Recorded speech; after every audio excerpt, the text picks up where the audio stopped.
Hello नमस्कार दोस्तों। मैं हूँ धर्मेंद्र वर्मा।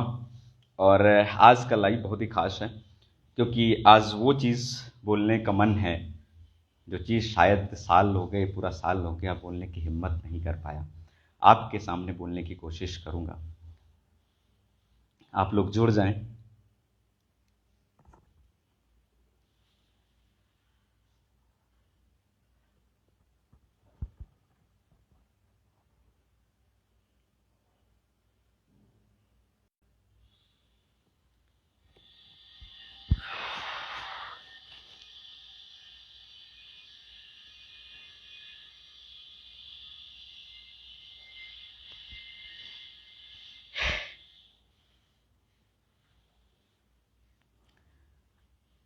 आप लोग जुड़ जाएं तो फिर मैं बात करने की कोशिश करूँगा।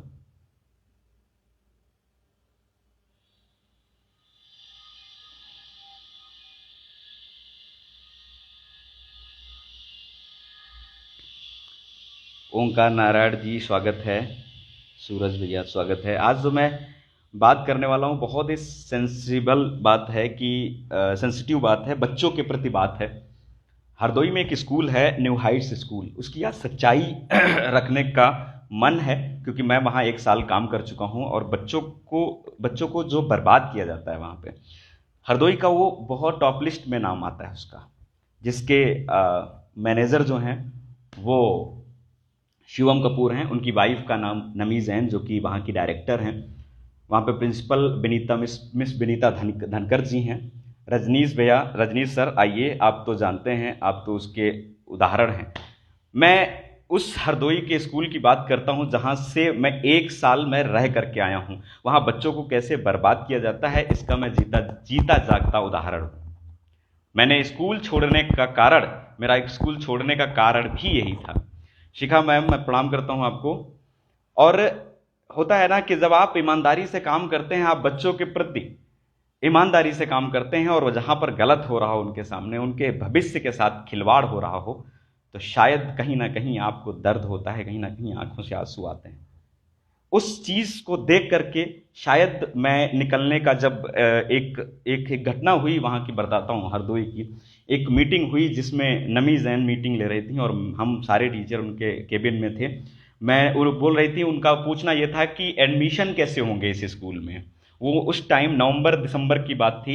वो उस टाइम डिस्कशन इस पे नहीं चल रहा था रिजल्ट कैसे बढ़े बोर्ड का, बट बोर्ड के बच्चे जो इस समय 12th क्लास में, उनका रिजल्ट कैसे इंक्रीज हो, कैसे वो 95 96%, 10th क्लास के बच्चे 95 96 98% कैसे लाएं, कैसे उनको मेहनत कराई जाए, कैसे कौन कौन से क्वेश्चंस प्रैक्टिस कराए जाएं। नहीं, इस पे डिस्कशन नहीं हो रहा था। डिस्कशन किस चीज पे हो रहा था कि एडमिशन कैसे हो यहाँ पे।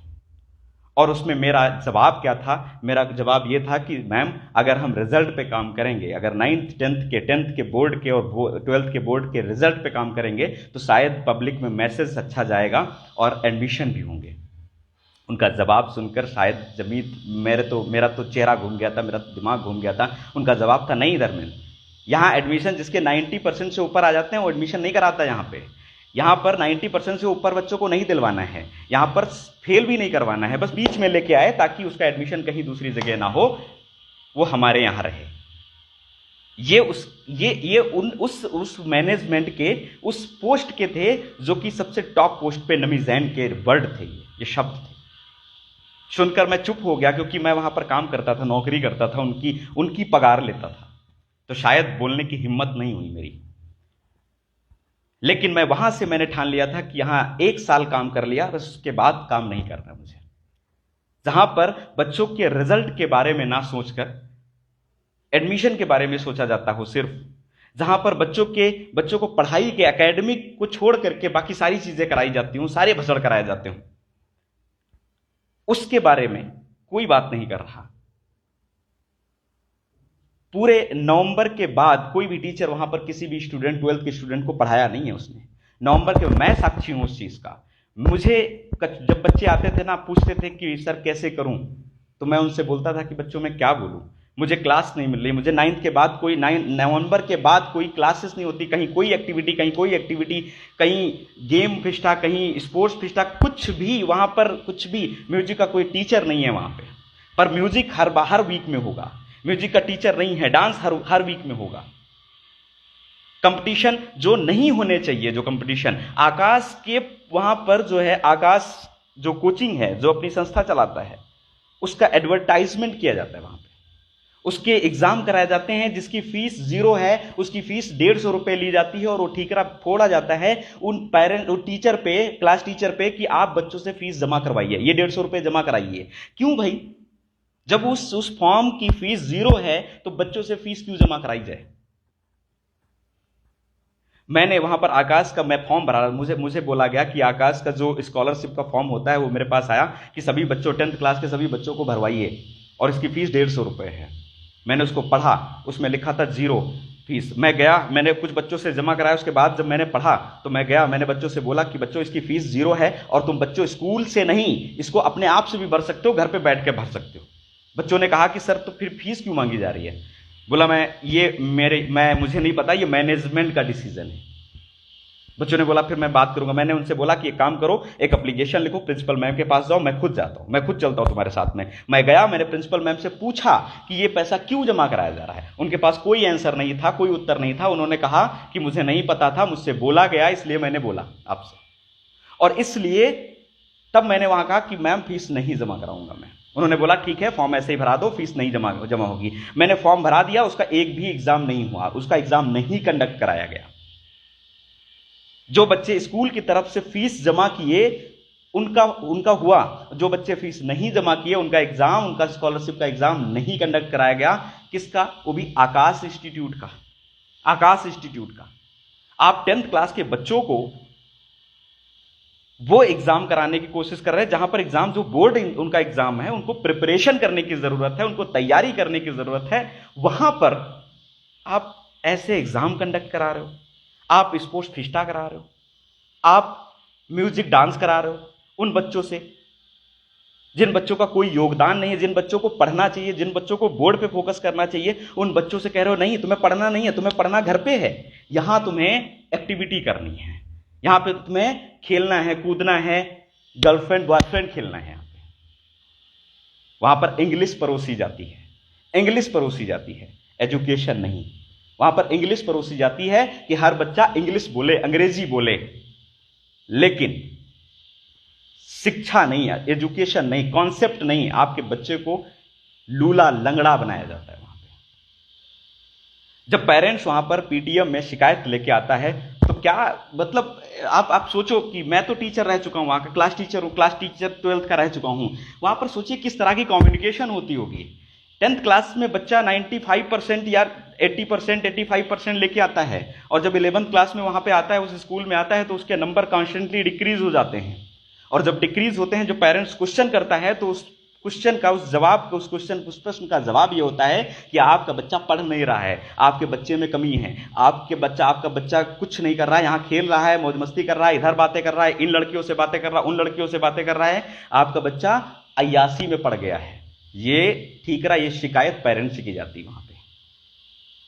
ये माहौल बना करके कौन देता है? हम देते हैं ना। हमारा मैनेजमेंट, जो तुम्हारा मैनेजमेंट है, तुम्हारा मैनेजमेंट देता है ना उस चीज को। तो आप अपने ऊपर काम क्यों नहीं करते? न्यू हाइट्स स्कूल देख रहे हो, सुधर जाओ। मैं कई सारी चीजों में मैं चुप रहना, क्योंकि वहां पर अध्यापक टीचर्स आपस में बात भी करते हैं, ऐसा नहीं है कि उन इश्यूज पे बात करते हैं, लेकिन मजबूर हैं कहीं ना कहीं से, उनकी जॉब न चली जाए, कहीं ना कहीं वो मजबूर हैं, अपनी सेल्फ रेस्पेक्ट को दबा कर रखते हैं कि अगर हम बोलेंगे तो शायद दिक्कत होगी, लेकिन हमें दिक्कत नहीं होगी। शायद मैं कहीं कुछ अलग पैदा हुआ हूं कि जब दर्द यहां होता है ना तो मैं खुल के बोलता हूं, अगर नहीं बोलता तो मुझे सोना, नींद हराम हो जाती है मेरी। और हां, ये गलती हुई है कि मैं पूरे साल, एक बच्चे ने रोते हुए, 10th क्लास में उसके अच्छे मार्क्स थे, वो जब 11th क्लास में कॉन्स्टेंटली डिक्रीज हुए तो वो रोते हुए, टॉपर बच्चा वहां का, वो रोते हुए मेरे पास आया, रोने लगा कि सर मेरे नंबर कम आ गए हैं सर, मुझे समझ में नहीं आ रहा। मैंने कहा हुआ क्या, बताइए। बोला सर डिस्ट्रैक्ट हो गए, इन लोगों ने हमें ये इस एक्टिविटी में डाल दिया या इस एक्टिविटी में डाल दिया, फेयरवेल, प्रेशर, तमाम सारी चीजें इस एक्टिविटी में डाल दिया, और इस वजह से मैं पढ़ाई नहीं कर पाया। मैंने उससे साफ कहा, मैं इवन क्लास में कहता था, खुल के कहता था क्लास में बच्चों से, बच्चों तुम्हें डाइवर्ट करने के लिए तमाम सारी साजिशें होंगी, यहां पे मैनेजमेंट तुम्हें डाइवर्ट करने की कोशिश करेगा, लेकिन एक चीज याद रखना, 10th और 12th के बच्चों को स्पेशली मैं बोलता था कि एक चीज याद रखना कि बोर्ड का रिजल्ट तुम्हारे पेरेंट्स देखते हैं, पेरेंट्स को बोर्ड का रिजल्ट चाहिए, तुम्हारी एजुकेशन चाहिए, तुम्हारा डांस करने का तरीका कैसे है वो नहीं चाहिए, तुम मुजरा कैसे करते हो नहीं चाहिए, डांस कैसे करते हो नहीं चाहिए, क्रिकेट कैसे खेलते हो कोई कोई पूछने वाला नहीं है तुमसे, वॉलीबॉल कैसे खेलते हो कोई पूछने वाला नहीं है, लेकिन मार्क्स जब आते हैं तो पूछता है। एक क्लास 12th में इस बार बच्चा गया होगा, सौरभ, उसके पिताजी आए और उसके पिताजी की उसके 10th क्लास में अच्छे अच्छे नंबर थे। जब 11th में आया उसके मार्क्स डिक्रीज हुए तो उसके पिताजी ने ये मुझसे पूछा कि रेहान सर से पूछा, वो क्लास टीचर थे उसके 11th क्लास के, उनसे पूछा कि बच्चे के मार्क्स डिक्रीज इतने कैसे हो गए एकदम से। उन्होंने कहा आपका बच्चा स्पोर्ट्स में बहुत ध्यान देता है, वो खेलता ही रहता है दिन भर। तो स्कूल में बोला कि घर, वो बोले कि घर पे तो नहीं खेलता, घर पे तो पढ़ता है वो, बोले बट स्कूल में खेलता है। स्कूल में कौन कौन उसे रोकेगा? उसके पेरेंट्स रोकेंगे, हम रोकेंगे ना। वहां पे टीचर्स जो हैं या मैनेजमेंट है वो डिसाइड करेगा ना कि कौन करेगा कौन नहीं रोकेगा। उन्होंने क्या किया, फिर वो मेरे पास आए, मुझसे पूछा कि सर कैसे हुआ। हमने कहा कि स्पोर्ट्स वगैरह में शायद इसकी रुचि ज़्यादा है, उस उधर की तरफ जाना चाहता हो तो भेज दो। बोला कि नहीं नहीं नहीं, अगर स्पोर्ट्स में भेजना होता मैं स्पोर्ट्स कॉलेज भेजता भाई, स्पोर्ट्स स्कूल भेजता, मैं एकेडमिक स्कूल थोड़ी भेजता। अगर स्पोर्ट्स में इसको जाना होता, इसको भेजना होता, तो मैं यहाँ बायोलॉजी देकर नीट की तैयारी के लिए, नीट प्रिपरेशन के लिए थोड़ी भेजता यहाँ पर। मैं कहीं और जाता, कहीं किसी स्पोर्ट्स स्कूल में भेजता, स्पोर्ट्स स्कूल में नाम लिखवाता उसका। और ये बात तो मैंने जब उन्होंने बोला तो मुझे लगा कि यार उसकी बात जेन्युइन है। मैंने वो बात जो है उनके मैनेजमेंट से बोली और मैंने उससे भी कहा कि आप मैनेजमेंट से बात करो इसके लिए। उन्होंने मैनेजमेंट से बात की। मैनेजमेंट का ठीकरा ये था कि आपका बच्चे को कोई प्रेशर तो नहीं कर रहा था ना खेलने के लिए, आपके बच्चे का मन था ना खेलने का। अरे बच्चों का तो कुछ भी मन करेगा तो आपका माहौल आपको क्रिएट करके देना है ना स्कूल का, या जो बच्चों का मन करेगा वो करेंगे। वो बच्चों का मन करेगा कि हमें जो वो पार्क बना हुआ है, हमें जो है लड़कियों के साथ बैठ के गप्पे करना है, तो आप दोगे करने? हालांकि आप देते हो करने को, क्लास में फ्री करते हो। एक रूल लेके आए कि गर्ल और बॉय एक साथ बैठेगा, वहां पे बैठता था क्लास 11 12 का, लड़का लड़की एक साथ बैठते थे। ठीक है, वो को एजुकेशन में वो चलता है, लेकिन आप किस तरह का माहौल, अगर आप माहौल बनाना ही नहीं जानते हो, आप मैनेजमेंट, आप स्कूल चला रहे हो, इतना बड़ा स्कूल चला रहे हो, स्कूल बड़ा भी नहीं है खास कोई, बस महंगा स्कूल चला रहे हो, आप पैसे अच्छे खासे ले रहे हो, तो आपको कम से कम इस बात की तो अकल होनी चाहिए कि बच्चों के भविष्य के बारे में सोचो, अपने एडमिशन के बारे में मत सोचो। उनके भविष्य के बारे में सोचोगे तो शायद फायदे में रहोगे। और अगर भविष्य के बारे में नहीं सोचोगे, क्योंकि भविष्य बच्चा 11th क्लास में जज नहीं कर पाता कि मेरे साथ क्या गलत हो रहा है क्या सही हो रहा है, लेकिन टीचर जज कर जाता है। अध्यापक होता है जो पढ़ाता है, जो वहां पर रहता है, उसको सारी चीजें पता होती हैं कि बच्चे के साथ क्या गलत हुआ है क्या सही हुआ है। जब एक महीने में फिजिक्स के 7 चैप्टर खत्म कराए जाते हो वहां पे, तो आप सोचिए कि मैं क्या पढ़ाऊंगा या कोई टीचर क्या पढ़ाएगा वहां पे। तो मुझे पता है कि कैसे खत्म करना है सिलेबस, हर टीचर को पता है कैसे खत्म करना है। जब आप कहते हो ना कि till November you will have to finish the syllabus, then I will do, हर टीचर कर लेगा, क्योंकि हर टीचर को पता है तरीका उसका। लेकिन उसका इंपैक्ट किस पे जाएगा, उसका इफेक्ट किस पे पड़ेगा, यह आपको बखूबी पता है। वहां पर सच बोलने वालों की जगह नहीं है। वहां पर अगर कोई बच्चा अगर सच बोल दे, अगर किसी ने कुछ कह दिया, एक बच्ची थी क्लास 12th में, वो उसका क्लास टीचर था, मैं नाम नहीं लूंगा, उसने खुले मंच पे, खड़े मंच पर उसने सही जवाब पूछा था प्रिंसिपल से, सही क्वेश्चन किया था उनसे। उसको पूरे साल टारगेट इन लोगों ने किया, पूरे साल टारगेट किया उस बच्चे को। मेरा मन कचोटता था। मैंने उससे एक बात कही, जब वो आकर मेरे सामने रोने लगी बच्ची, उसने कहा, मैंने कहा तुम चिंता ना करो, टेंशन मत लो, इस साल मैं हूं, इस साल मैं छोड़ के नहीं जाऊंगा, और जब तक तुम पेपर नहीं दे देते हो। उनके पिताजी ने मुझसे फोन किया, बोला कि सर ऐसी दिक्कत है। तो ये चीजें मैंने उनसे आश्वासन दिया कि मैं हूं, जब तक मैं क्लास टीचर हूं, जब तक मैं इसके साथ गलत नहीं होने दूंगा। और एक सब्जेक्ट को छोड़ करके बाकी सभी सब्जेक्ट्स में उसको, और वो पढ़ने में अच्छी थी, हर चीज में डेडिकेटेड थी, बट इनकी तरह इनको चुपचाप सुनने वालों में से नहीं थी। उसे पता था कि जब पढ़ाई नहीं होती थी तो जाके बोलती थी कि सर मैम पढ़ाई नहीं होती यहां पे। उसमें हिम्मत थी, उसमें दम था। वहां पर तमाम सारे टीचर हैं जो पढ़ाना चाहते हैं, वहां पर टीचर्स हैं जो पढ़ाना चाहते हैं, जो रियली बच्चों को मोटिवेट करना चाहते हैं, बच्चों को टाइम देना चाहते हैं, बट वहां पर मैनेजमेंट इतना लचरा है, इतना कचरा है। वहां का शिवम कपूर, वहां पर 2 डायरेक्टर है, पता नहीं डायरेक्टर हैं या मैनेजमेंट है, मैनेजर हैं, क्या है, आई डोंट नो, अभी तक नहीं पता चला। उनकी बीबी मैंने उनके उनके वो शिवम कपूर डायरेक्टर मैनेजर है और उनकी बीबी डायरेक्टर। कोई अकल नहीं है। बच्चों के भविष्य के साथ खेल रहे हो आप लोग, शर्म नहीं आती। टीचर्स का ये मैं बताऊं, टीचर्स चलो ठीक है, मेरा टीचर्स के साथ इनका रवैया कैसा है छोड़ने के वक्त। मेरे सामने 1 साल के अंदर 4 टीचर छोड़ के गए, विजय सर, अनुपम सर, दया सर, रेहान सर और दक्ष सर। दक्ष सर को तो इन्होंने निकाला। ये लोग छोड़ के किस लिए गए? कुछ टीचर ऐसे थे जो छोड़ करके गए, जिन्होंने भी छोड़ के खुद से छोड़ के गया, उनकी सैलरी इन लोगों ने नहीं दिया है। लास्ट मंथ की इन लोगों ने सैलरी नहीं दी उनकी। सिक्योरिटी छोड़ दीजिए, सिक्योरिटी तो भाई साहब ये देते ही नहीं है किसी को। सिक्योरिटी छोड़ दीजिए आप, जो 1 महीने की सिक्योरिटी ये जमा कराते हैं वो आप भूल जाइए। खैर ये टीचर की बात है, टीचर सह लेगा उस चीज को, टीचर सह लेगा उस चीज को। आप हमारा 60,000 रुपए रख करके करोड़पति हैं भी और नहीं भी हैं, आप गरीब हैं। आप मेरा 60,000 रुपए रख लोगे तो इसका मतलब ये नहीं है कि आप जो है मुझे गरीब कर दोगे या मेरा कुछ लेके जाओगे। अबे जाओ यार, यहां तमाम सारी चीजें हैं, यहां हिम्मत, यहां जो है नॉलेज के दम पे जिंदा है, तुम्हारी चाटुकारिता करके जिंदा नहीं है, यहां नॉलेज के दम पे जिंदा है। राम पांडे सर प्रणाम।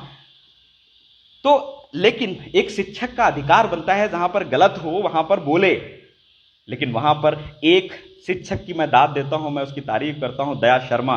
उसने घुस के ऑफिस में बोला था कि यहां जो भसड़ करा रहे हो ना, इससे रिजल्ट नहीं आएगा बच्चों का। और उसका परिणाम क्या हुआ कि उस टीचर को सब लोग इग्नोर करना शुरू कर दिए,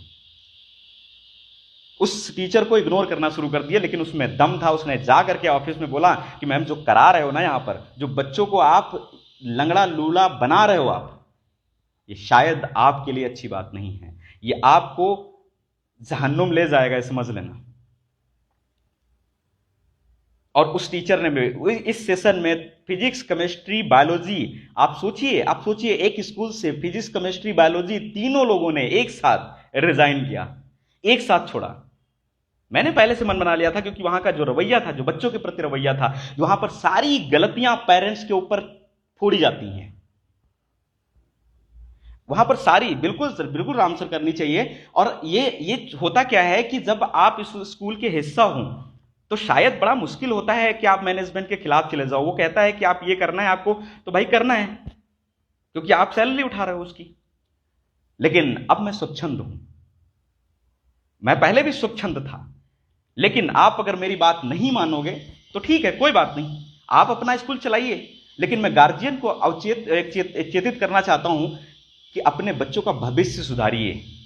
एक दिखावे के भविष्य में मत आइए, इंग्लिश बोलने पे मत आइए। वहां इंग्लिश परोसी जाती है, शिक्षा नहीं परोसी जाती। इंग्लिश आपका बच्चा बोल लेगा, लेकिन नीट में सिलेक्शन नहीं ले पाएगा। इंग्लिश बोलने का मतलब यह नहीं होता है एजुकेट हो जाना।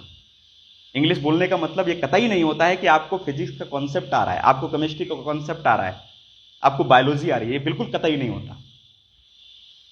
आप एक चीज जो है, ये जो कर रहे हैं, ये इसको सुधारिए। और इस जाहिलियत को, वहां पर टीचर मिलते नहीं है। मैंने जब सैलरी के लिए बोला तो उन्होंने कहा कि मुझे टीचर नहीं मिलते हैं, मैं एकदम से कैसे टीचर लूं। अबे जाहिलों, सारे स्कूल को, हर स्कूल को टीचर मिलते हैं, टीचरों की कमी नहीं है। आप अपनी औकात तो बदलो, तुम्हारी औकात है टीचर पाने की। जहां पर साले टीचरों को जो है, फिजिक्स के टीचर को गेम खिलाया जाता हो, फिजिक्स के टीचर से क्रिकेट खिलाया जाता हो, फिजिक्स के टीचर से साला स्पोर्ट्स डांस कराया जाता हो, वहां पे कि जाओ डांसर सिखा दो जाके, आप म्यूजिक सिखा दो जाके। म्यूजिक का टीचर नहीं, आप तो थोड़ा बहुत तो गा ही लेते हो, आप म्यूजिक सिखा दो जाके। अबे मतलब कुछ भी। बच्चों का भविष्य है कि बच्चे खुद करते। बच्चों को टाइम दे दिया जाता, आप 7 दिन आप कुछ नहीं करोगे, कोई पढ़ाई नहीं करोगे, 7 दिन सिर्फ वहां डांस करोगे केवल। आइए पढ़ाई घर पे करिए आप। यहां तो पढ़ाई के लिए आपकी फीस जमा ही नहीं की जाती। आपको यहां पढ़ाई के लिए फीस थोड़ी जमा की जाती है। आपको यहां फीस जो जमा करनी होती है वो इसी चीज के लिए, आपके मनोरंजन के लिए होती है। आप यहां म्यूजिक पे डांस करें, लड़कियों से बात करें, आप यहां जो है को एजुकेशन का सिस्टम लागू करें, जिसको ये लोग को एजुकेशन कहते हैं। और शिकायत किस पे फोड़ी जाती है? वहां के पेरेंट्स पे। वहां पर एक और चीज होती है बहुत अच्छी, जो मैंने किसी स्कूल में नहीं देखी, रियली किसी स्कूल में नहीं देखी। वहां पर एक चीज बनाया जाता है, हर बच्चे का कच्चा चिट्ठा बनाया जाता है। हर बच्चे का कच्चा चिट्ठा बनाया जाता है, जैसे बच्चा कहां कब गाली देता है उसको लिखो एक जगह। और उस बच्चे से एप्लीकेशन लो, उस पर साइन कराओ, बच्चे का किससे रिलेशन चल रहा है वो भी लिखो, वो भी मेंशन करो। जब पीटीएम में पेरेंट्स आएगा तो उसको दिखाना और उससे बताना कि आपके बच्चे ने ये किया है, आपके बच्चे ने ये किया है, आपके बच्चे ने ये किया है, ताकि वो पेरेंट्स आपसे रिजल्ट के बारे में डिस्कस ना कर पाए। आप पेरेंट्स को टारगेट करते हो। रुकिए, मैं पूरा एक्शन लूंगा, मैं लीगल नोटिस भिजवाऊंगा लखनऊ से, मैंने प्रोसेस मैं करूंगा, मैं जितना मेरे से हो सकता है मैं करूंगा। जितने भी टीचर जो मेरे सामने गए उन सब की एक ही शिकायत थी, एक ही शिकायत थी और बड़ी दर्द भरी थी कि मतलब क्या है यार, ये स्कूल है। और यहां सिर्फ निकलने वालों टीचर्स की नहीं थी, वहां उन टीचर्स की भी थी जो मेरे साथ पढ़ाते थे, वहां पर बैठ के डिस्कशन होता था। लेकिन कहते हैं ना कि ना मेरी हिम्मत होती थी उनसे कहने की, और अगर कह भी दें तो उसको इग्नोर कर दिया जाता था पूरी तरीके से, उस पर अमल नहीं किया जाता था, तो कहने का कोई मतलब नहीं था। तो वहां के टीचर्स ये सब जानते हैं कि यहां पर क्या हो रहा है, लेकिन किसी को बोलने की हिम्मत नहीं है। और इसका रीजन भी है बोलने की हिम्मत, क्योंकि किसी के घर में जब रोजी रोटी चलाने का एक ही साधन हो तो शायद कोई भी मजबूर होगा यार, कोई भी मजबूर होगा। मैं जितने भी बच्चे मेरे कांटेक्ट में हैं, मैं उनसे हाथ जोड़कर माफी चाहता हूं कि मैंने एक साल में जो भी तुमसे झूठ बोले हूं उसके लिए मुझे माफ करना। मुझे बोलना पड़ता था कि यार बेटा नहीं है, ऐसा नहीं है, यहां पढ़ाई होती है, ऐसा नहीं है, यहां पर सर ऐसे एक्टिविटी भी तो अच्छी चीज है, एक्टिविटी करते रहो, इससे सीखने को मिलता है। अबे घंटा, मुझे सारी चीजें वहां की एक एक चीज रग रग पता, रग रग से वाकिफ हूं मैं, वहां के क्या कराया जाता है, कैसे कराया जाता है। शिवम कपूर, जिसको बोलने की तमीज नहीं है, जिसको बोलने की अकल नहीं है, क्या पूछा जाए क्या बोला जाए। मुझसे एक बार जब मैं शुरू में गया तो मुझसे बोला, बुला करके एक घटना बताता हूं, उस पर टीचर्स ने बड़ा बड़ा जो होता ना कि फनी टाइप का मुझे बुलाया कि धर्मेंद्र आप एक काम कर सकते हो, जो कैपेसिटर और ये सब सारी डिवाइसेस हैं, वो जो रेडियो ऑडियो उनसे मंगवाओ, जो खराब डिवाइसेस हैं उनसे मंगवाओ और उनके क्लास में जो है उनको उसको उसके बारे में बताओ, उसको बनाना सिखाओ। अबे मैं इंजीनियर हूं, उनको कॉन्सेप्ट तो सीखने दो यार।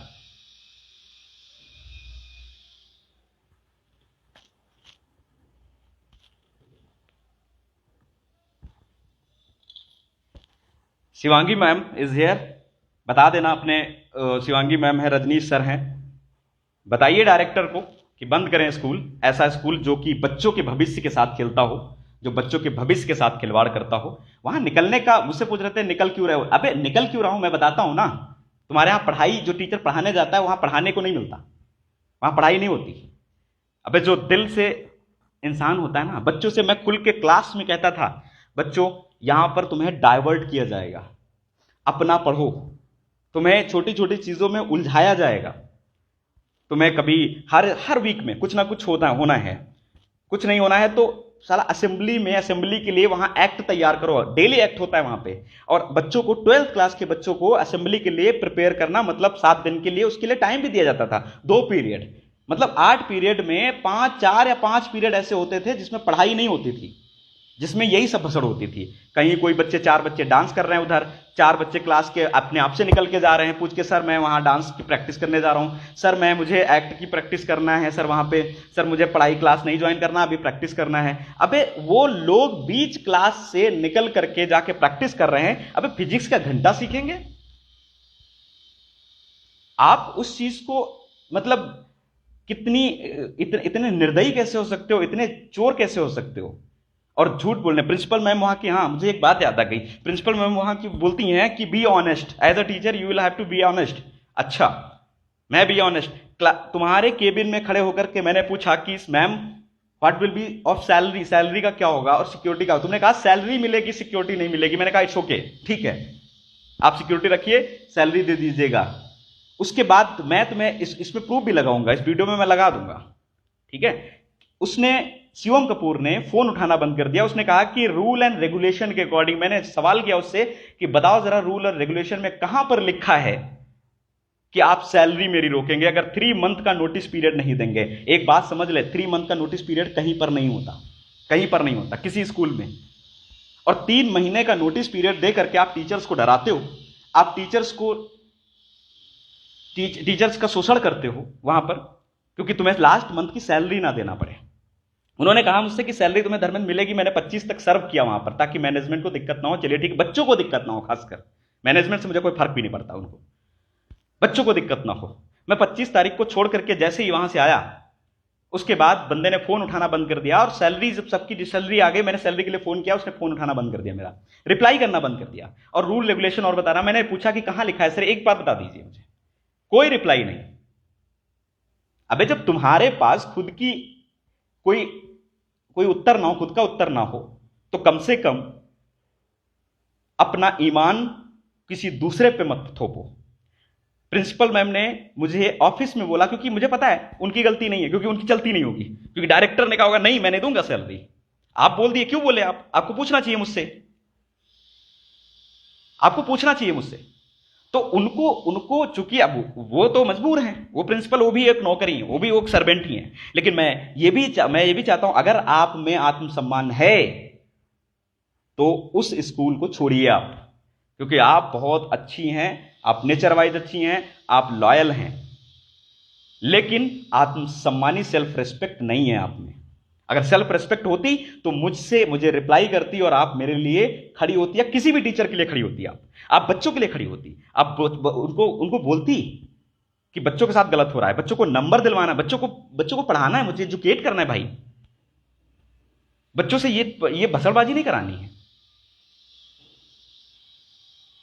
तो वहां पर क्या होता है ना कि जो एक स्लिप बनाई जाती है, जो खर्रा बनाया जाता है, जिसको ये लोग एनेक्डोटल कहते हैं अपनी भाषा में, और वो जो है उसमें एप्लीकेशन चिपकाया जाता है हर बच्चे का, और बच्चों को डराया जाता है कि आप सच नहीं बोलना, आप अपने पेरेंट्स से ये नहीं बता सकते यहां पढ़ाई नहीं होती। जब वो कहता है यहां पढ़ाई नहीं होती, अच्छा यहां पढ़ाई नहीं होती है, पेरेंट्स के सामने यहां पढ़ाई नहीं होती है, ये देखो तुम्हारा बच्चा तो पढ़ता ही नहीं है, पढ़ेगा नहीं तो बोलेगा ही पढ़ाई नहीं होती है, ये देखो ये इसके साथ लिप्त है, ये इसके साथ लिप्त है, ये गालियां देता है यहां पर, ये करता है। अबे क्या है, पेरेंट्स वहां शिकायत करने के लिए, शिकायत सुनने के लिए जाता है।